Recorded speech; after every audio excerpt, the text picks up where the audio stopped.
தலைப்பு செய்திகள். திலீபனின் நினைவு படத்தை அகற்றிய போலீசார். யாழில் கொக்கைனுடன் ஒருவர் கைது. வெளிநாட்டு வேலைவாய்ப்பு முறைப்பாடுகளை விசாரிக்க விசேட புலனாய்வு பிரிவு. சாதாரணதர மாணவர்களுக்கு விசேட அறிவிப்பு. சட்டத்தரணியின் வீட்டில் இருந்த துப்பாக்கிகள். சாகச விளையாட்டில் ஈடுபட்ட பிரபல அசாம் பாடகர் மரணம். இனி விரிவான செய்திகள். தியாக தீபம் திலீபனின் நினைவு படம் திருகோணமலை போலீசாரால் அகற்றப்பட்டது. தியாக தீபம் திலீபனின் நினைவேந்தல் கடந்த 4 நாட்களாக திருகோணமலையில் இடம்பெற்று வந்த நிலையில் வெள்ளிக்கிழமை காலை நினைவு படம் போலீசாரால் அகற்றப்பட்டுள்ளது. தமிழ் தேசிய செயற்பாட்டாளர்களால் கடந்த திங்கட்கிழமை தொடக்கம் திலீபனின் நினைவு உருவப்படம் சிவன் கோயிலடையில் நிறுவப்பட்டு தொடர்ச்சியாக ஒவ்வொரு நாளும் மாலை 5:15 மணியளவில் நினைவேந்தல் நிகழ்வு மேற்கொள்ளப்பட்டு வந்தது. இந்நிலையில் திருகோணமலை பிரதான போலீஸ் நிலைய போலீஸ் அதிகாரிகளால் குறித்த நினைவு படத்தை முறையற்ற விதத்தில் அகற்றியுள்ளனர். இது தொடர்பில் செயற்பாட்டாளர்கள் கடும் கண்டனத்தை தெரிவித்துள்ளனர். யாழ்ப்பாணம் போலீஸ் பிரிவுக்குட்பட்ட குருநகர் பகுதியில் யாழ்ப்பாணம் போலீஸ் குற்றத்தடுப்பு பிரிவினருக்கு கிடைத்த இரகசிய தகவலின் அடிப்படையில் ஹெரோயின் வியாபாரத்தில் ஈடுபட்ட ஒருவர் யாழ்ப்பாண போலீசாரால் கைது செய்யப்பட்டுள்ளார். இதன்போது 120 மில்லிகிராம் நிறையுடைய கொக்கையின் கைப்பற்றப்பட்டுள்ளது. கைது செய்யப்பட்டவர் யாழ்ப்பாணம் குருநகரை சேர்ந்த 36 வயதுடைய நபர் ஆவார். சம்பவம் தொடர்பான மேலதிக விசாரணைகளை யாழ்ப்பாணம் போலீசார் மேற்கொண்டு வருகின்றனர். வெளிநாட்டு வேலைவாய்ப்பு தொடர்பான முறைப்பாடுகளுக்கு உடனடி தீர்வுகளை வழங்குவதற்காக இலங்கை வெளிநாட்டு வேலைவாய்ப்பு பணியகத்தின் தலைமை அலுவலகத்தின் போலீஸ் அதிகாரிகளை கொண்ட விசேட புலனாய்வு பிரிவு ஒன்று நிறுவப்பட்டுள்ளது. இந்த பிரிவில் பிரதான போலீஸ் பரிசோதகர் உட்பட 16 போலீஸ் அதிகாரிகள் இடம்பெற்றுள்ளனர். 1985ஆம் ஆண்டு வெளிநாட்டு வேலைவாய்ப்பு ஒழுங்குமுறை அதிகார சபை என்ற பெயரில் நிறுவப்பட்ட இந்த நிறுவனம் வெளிநாட்டு வேலைவாய்ப்பு தேடுபவர்களின் முறைப்பாடுகளுக்கு பயனுள்ள மற்றும் உடனடி தீர்வுகளை வழங்குவதை நோக்கமாக கொண்டுள்ளது. வெளிநாட்டு வேலைவாய்ப்பு மோசடிகளை தடுப்பது, முறைப்பாடுகளுக்கு உடனடி தீர்வுகளை வழங்குவது மற்றும் புலம்பெயர்ந்த சமூகத்திற்கு நிவாரணம் வழங்குவதை இலக்காக கொண்டு இந்த பிரிவு நிறுவப்பட்டதாக வெளியுறவு மற்றும் வெளிநாட்டு வேலைவாய்ப்பு பிரதி அமைச்சர் அருண் ஏமச்சந்திர தெரிவித்துள்ளார்.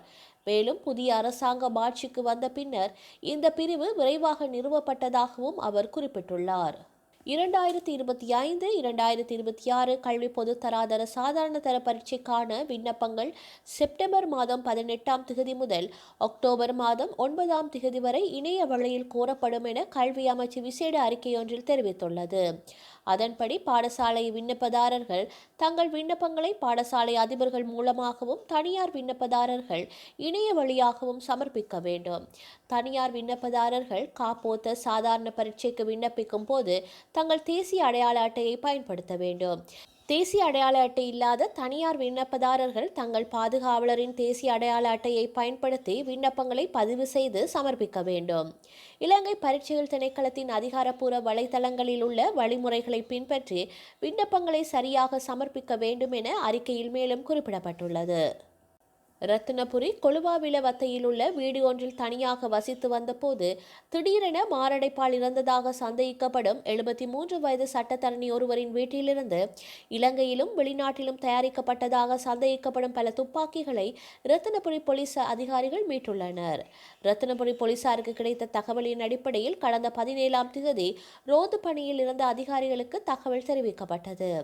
அதன்படி சட்டத்தரணி உயிரிழந்த வீட்டை சோதனை செய்தபோது பல துப்பாக்கி பாகங்கள் மற்றும் தோட்டாக்கள் கண்டுபிடிக்கப்பட்டுள்ளன. அதில் போர 12 ரக துப்பாக்கியொன்று, ரிபீட்டர் வகை துப்பாக்கியொன்று, போர 12 ரக துப்பாக்கிகளின் 6 அசல் பாகங்கள், 11 பீப்பாய்கள், 2 சிறிய துப்பாக்கிகள், போர 12 மற்றும் 16 ரக துப்பாக்கிகளுக்கு பயன்படுத்தப்படும் 440 புதிய தோட்டாக்கள் உட்பட பல துப்பாக்கிகள் மற்றும் அவற்றின் பாகங்கள் அடங்கியுள்ளதாக ரத்தினபுரி போலீசார் தெரிவித்துள்ளனர். இந்த துப்பாக்கிகள் சில குற்றச் செயல்களுக்காக வழங்கப்பட்டதா என்பதையும் இவற்றுடன் மேலதிக துப்பாக்கிகள் சில குழுக்களுக்கு வழங்கப்பட்டதா என்பதையும் கண்டறிய விசாரணைகள் நடைபெறுவதாக ரத்தினபுரி தலைமையக போலீஸ் அத்தியட்சகர் பிரசன்ன சுமனசிறி தெரிவித்துள்ளார். இந்த துப்பாக்கிகள் பல இலங்கையில் தயாரிக்கப்பட்டவை என்று சந்தேகிக்கப்படுவதால் அவை குறித்து விசாரணை மேற்கொள்ளப்படுவதாகவும் அவர் தெரிவித்துள்ளார்.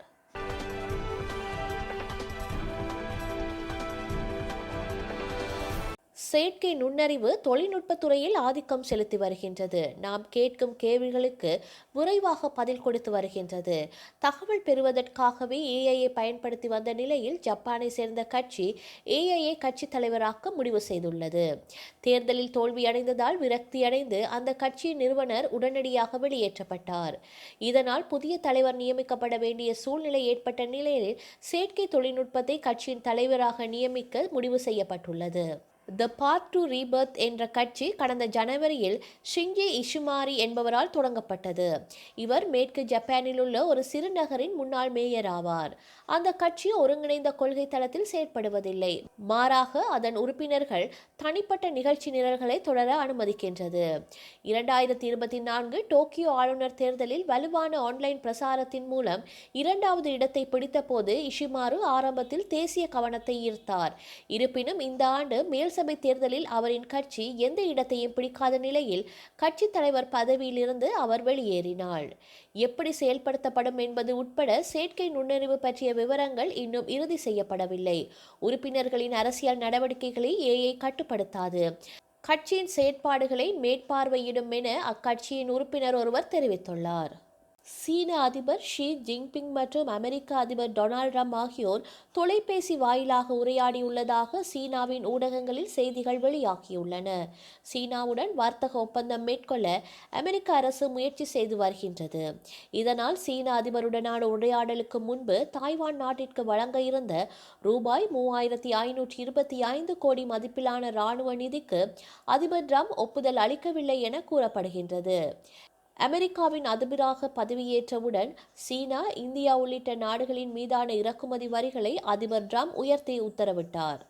அதனால் தற்போது சீனாவுடன் உறவை மேம்படுத்தும் முயற்சிகளில் அதிபர் ட்ரம்ப் ஈடுபட்டு வருவதாக தெரிவிக்கப்படுகின்றது. அமெரிக்காவில் டிக்டாக் செயலியை தடை செய்யாமல் தவிர்க்க அந்த செயலியின் சீன உரிமையாளரிடமிருந்து பிரிக்கும் ஒப்பந்தத்திற்கான வரையறைகள் குறித்து சீன அதிபருடன் ட்ரம்ப் உரையாடுவார் என அமெரிக்க ஊடகங்களில் செய்திகள் வெளியாகியுள்ளன. வெள்ளை மாளிகையின் வெளியே அமெரிக்க செய்தியாளர்களுடன் அதிபர் ட்ரம்ப் தெரிவித்துள்ளதாவது: டிக்டாக் குறித்து எங்களிடம் ஒரு ஒப்பந்தம் உள்ளது. சீனாவுடன் நான் ஒரு ஒப்பந்தத்தை எட்டியுள்ளேன். இதை உறுதி செய்ய வெள்ளிக்கிழமை நான் சீன அதிபருடன் உரையாடப் போகின்றேன் என தெரிவித்திருந்தார். சிங்கப்பூரில் சாகச விளையாட்டில் ஈடுபட்ட பிரபல அசாம் பாடகர் ஷூபின் கார்க் விபத்தில் சிக்கி பலியாகியுள்ளார்.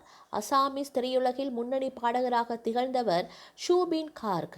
அசாமீஸ், ஹிந்தி மற்றும் வங்காளம் ஆகிய மொழிகளில் ஆயிரக்கணக்கான பாடல்களை இவர் பாடியுள்ளார். யா அலி எனும் இவரது பாடல் மிக பெரும் வெற்றி அடைந்ததால் மொழிகளை கடந்த ரசிகர்கள் இவருக்கு ஏராளம். இந்நிலையில் சிங்கப்பூரில் நடைபெறும் நார்த் ஈஸ்ட் திருவிழாவில் பாடுவதற்காக ஷூபின் கார்க் சென்றிருந்தார். அங்குள்ள சுற்றுலா தலங்களுக்கு சென்ற பின்னர் அவர் செப்டம்பர் மாதம் 18 இரவு ஆழ்கடல் சாகசத்தில் ஈடுபட்டுள்ளார். அப்போது திடீரென விபத்தில் சிக்கி உயிருக்கு போராடிய ஷூபினை சிங்கப்பூர் காவல்துறையின் ஆழ்கடல் நீச்சல் வீரர்கள் உடனடியாக மீட்டு மருத்துவமனையில் அனுமதித்தனர். அவர் பாரா கிளைடிங் எனும் சாகச விளையாட்டில் ஈடுபட்ட போது கடலில் விழுந்து படுகாயமடைந்ததாகவும் சில தகவல்கள் தெரிவிக்கின்றன. இதையடுத்து தீவிர சிகிச்சை பிரிவில் அனுமதிக்கப்பட்ட ஷூபின் சிகிச்சை பலனின்றி பலியாகியுள்ளார். வரலாற்றில் இன்று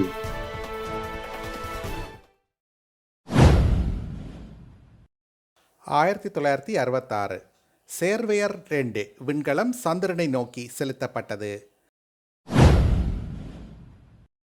1990 சவுக்கடி படுகொலைகள். இலங்கை மட்டக்களப்பு ஏறாவூர் பட்டு சவுக்கடி கிராமத்தில் பெண்கள், குழந்தைகள் உட்பட 30 தமிழர்கள் இராணுவத்தினரால் படுகொலை செய்யப்பட்டு தீயிட்டு எரிக்கப்பட்டனர். 2001 அமெரிக்க ஜனாதிபதி ஜார்ஜ் டபிள்யூ புஷ் பயங்கரவாதத்துக்கு எதிரான போரை அறிவித்தார்.